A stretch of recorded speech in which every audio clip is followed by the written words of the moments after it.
The issue of gays in the military. This is about, it's just common sense. Let me give you some points. If you as an individual are struggling, losing weight, and all of a sudden you surround yourself with lots of candy and Doritos, that's not real wisdom. It's just common sense. You avoid those kind of temptations. If you're struggling with spending, and you just say, I'm subject to impulse buying, I get in debt, it's crushing me, my family, whatever it is, you don't take credit cards like this and just go recklessly in spending. Somebody says you perform a plastectomy. You might have to cut them up a little bit and get a little more prudent with your spending. If somebody says, you know what, I've got jihadist tendencies and I'm a young Muslim, I'm very vulnerable and I want to go to mosque where I might be influenced. Well, you know what, when you got something like that, you got to be careful about terrorist tendencies, and the FBI will put you on a watch list so you don't throw yourself in an environment where you can, be subject to fiery kind of sermons to inspire that kind of hatred. You steer clear. It's just common sense. Well, same thing too in the military. If you say, I'm an openly gay person, and you say, well, I have an attraction to guys, and this is what turns me on. I get aroused. I get excited. Well, in the military, you're in close confines, not just on a submarine, but you're walking around in states of disrobe, without clothes, showers, bathrooms. And in the New York Times, this was yesterday, they actually showed a beautiful picture that shows just the military in close quarters. And it's just common sense. You steer clear if that's what's turning you on to be in that kind of an environment. In our early history, George Washington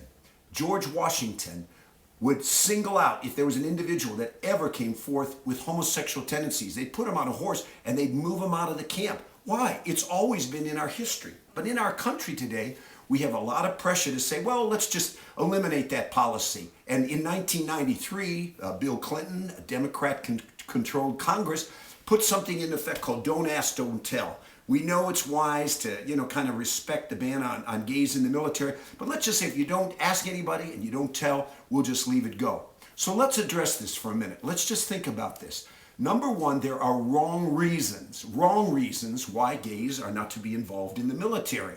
And the wrong reason is anybody that would be filled with hatred, prejudice, bigotry, let's move that off the table right now. That's not what we're talking about, and that's not what I'm talking about. But also, we have to deal with wrong thinking. Some people have wrong thinking about this. They've not been educated and informed on this. They say it's about basic rights and freedom of expression and how about, fairness. Well, I want you to think about that. First of all, basic rights. There's a difference between rights and desires and preferences that people have. People can come up to you and say, you know what, everyone has a right to a free education and free food and free medical health care and free this and free that. And folks, we have to be realistic about it. A lot of these things that are being put forth are not really rights, but they're desires and preferences. Now, where there's poverty and poor people, we have to take care and have a safety net. But you know what? We have to be careful that we're not confusing rights, which the Constitution, and basically think of the Declaration of Independence, it says every person has a right to life, liberty, and the pursuit of happiness. But happiness was virtuous life. It was freedom within an ordered moral context. It wasn't unbridled passion and unrestrained type of hedonism. So we got to be careful about that. And we have to distinguish that. And where do these rights come from? We have to have good thinking on this and know that our founding fathers and our founding documents said these basic rights came from God.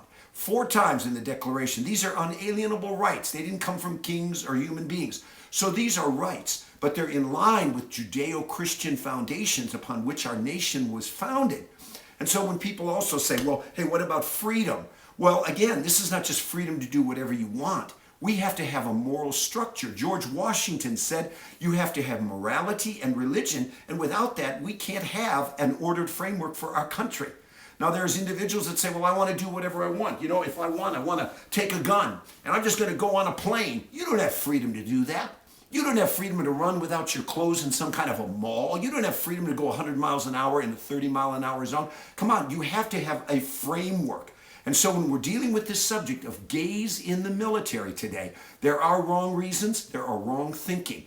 But what we want to do is make sure as we go to this second video, and I encourage you to go there, that you have right thinking and that you have a proper understanding of the right reasons why we're not supposed to and we shouldn't have gays in the military.